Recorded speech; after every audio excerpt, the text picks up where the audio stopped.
Hi, critical learners.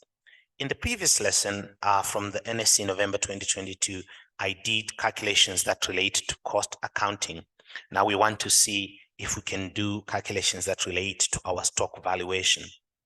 It is very important that you understand your stock valuation methods. Remember, we have three methods.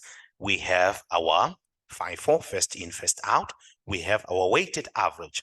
Then we have our specific identification. You have to understand all the three inventory valuation methods and how we can use them to calculate our stock.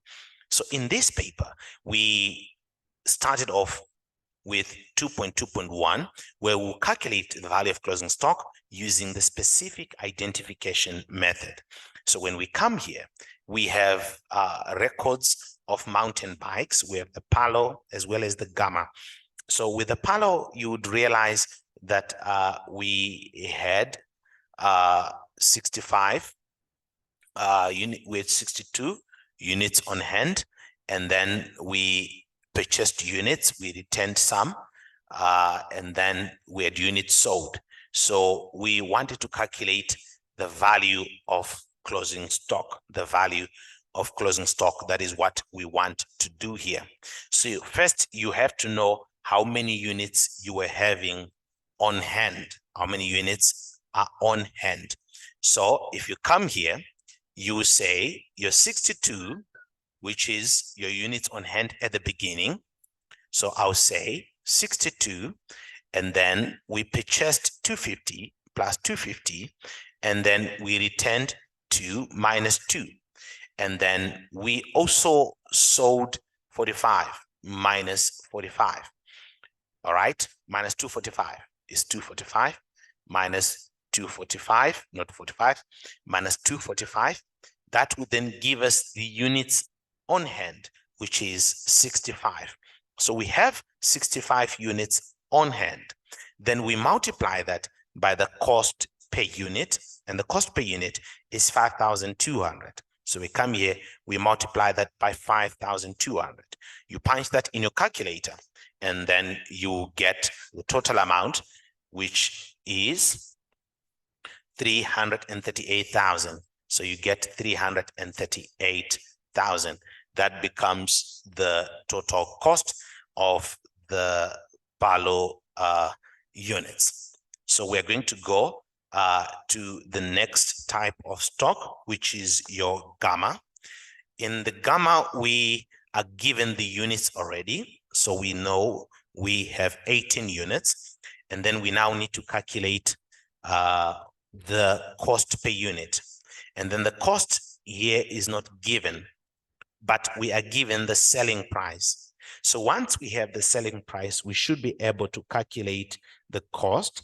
That should be easy, because in this question, we're given the markup at 60%. So what we need is the cost, which is 100 over 160. Multiply that by your selling price, which is your 9,600. All right. So you should be able to punch that onto your calculator. Let's see if we can do that together. We are saying what we want is 100. That is what we want. And what we have is 160. We have 160. And then we multiply that by your 9,600, which is the cost. It will then give us 6,000. So the cost for these units is 6,000. Then 18 by 6,000 gives you 108,000. Then we can add these three amounts. Then it will give us 1,112,000. All right, the correct amount is 1,112,000. So this is how we would calculate the value of closing stock using the specific identification. Please remember that when you use the specific identification, you need to know how many units are on hand, then you multiply that by the specific cost of that particular product. In this paper, the next question then wanted us to calculate the value of closing stock. The next one, I'm going to come on to 2.2.4. the value of closing stock using the first in, first out.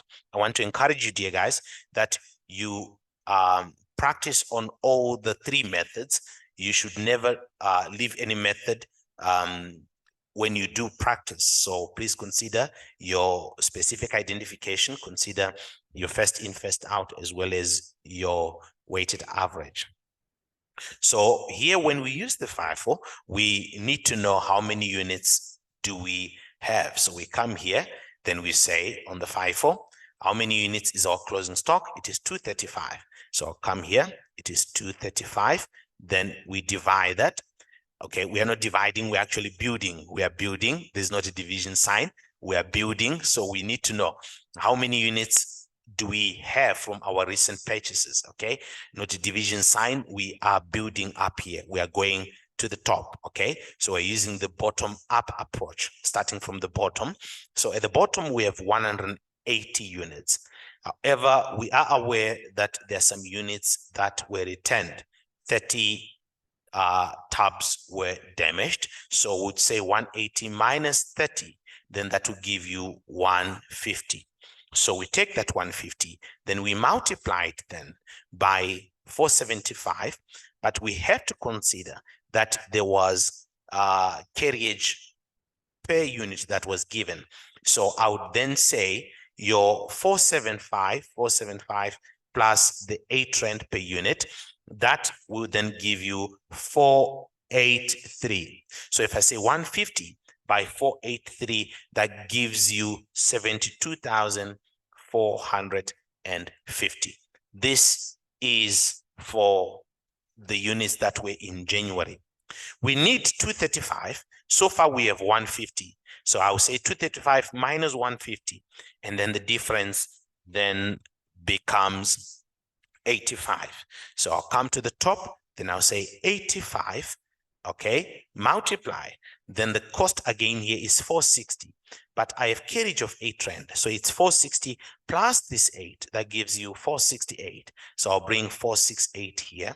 Then I'll say 85 multiplied by 468, that gives you 39,780, 39,780. When I add these two, therefore, when I add this 2, it then gives me 112,230. Then I bring my answer here. That is my 112,230. That is my answer.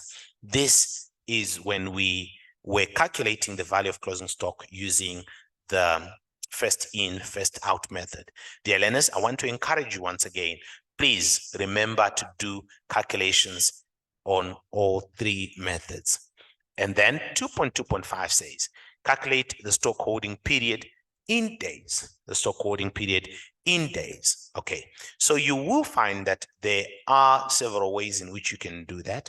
I'm going to show you the two ways that might be very familiar, whereby you take your cost of sales, which was given, and then you also take your closing stock. You use that. So it is very important that you understand what is the examiner saying. The stock holding period in days, stock holding period in days. Use the closing stock figure. Use the closing stock figure. So we need to follow the instruction of the examiner. So we take the closing stock, all right, because we are told to use the closing stock. Our closing stock was 112,230. So I'll come here, it's 112,230, and then we then take our cost of sales, and our cost of sales is 404,140.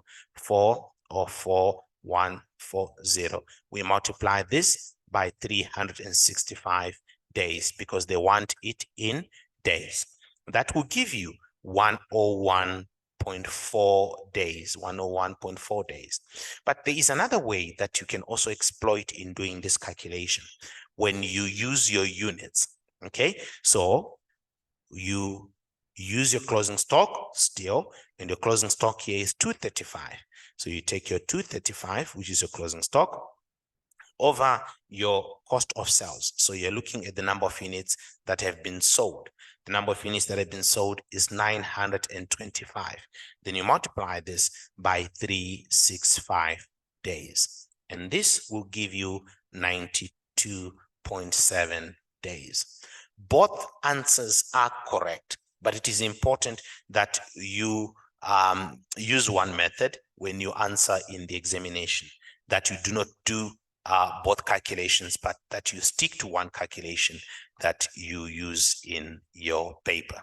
All right, guys. So we're going to continue with more recordings on more calculations as we are preparing for our examination.